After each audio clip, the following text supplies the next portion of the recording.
Boxing താരം വിജേന്ദർ സിംഗ് ലോക്സഭാ തെരഞ്ഞെടുപ്പിലേക്ക് മത്സരിക്കും. ദില്ലിയിലെ സൌത്ത് ഡൽഹി മണ്ഡലത്തിൽ കോൺഗ്രസ് സ്ഥാനാർത്ഥിയായാണ് വിജേന്ദറിന്റെ തെരഞ്ഞെടുപ്പ് പോരാട്ടം. തെരഞ്ഞെടുപ്പ് സമിതിയുടെ ചുമതല വഹിക്കുന്ന AICC ജനറൽ സെക്രട്ടറി മുകുൾ വാസ്നിക്കാണ് വിജേന്ദറിന്റെ സ്ഥാനാർത്ഥിത്വം പ്രഖ്യാപിച്ചത്.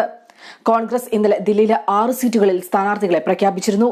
ഒരു സീറ്റിൽ മാത്രം സ്ഥാനാർത്ഥിയെ പ്രഖ്യാപിച്ചിരുന്നില്ല. ഇക്കാര്യം രാഹുൽ ഗാന്ധി ഔദ്യോഗികമായി പ്രഖ്യാപിക്കും. നേരത്തെ പ്രഖ്യാപിച്ച പട്ടികയിൽ നോർത്ത് ഈസ്റ്റ് ദില്ലിയിൽ നിന്ന് ഷീല ദീക്ഷിത് മത്സരിക്കുമെന്ന് വ്യക്തമായിരുന്നു.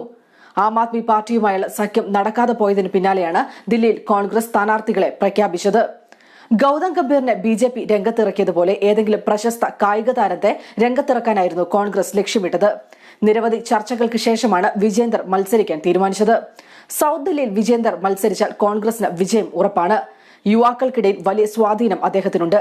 സിറ്റിംഗ് MP രമേശ് ബിന്ദൂരിയും AAPയുടെ രാഘവ് ചന്ദയുമാണ് ഇവിടെ വിജേന്ദറിന്റെ എതിരാളികൾ.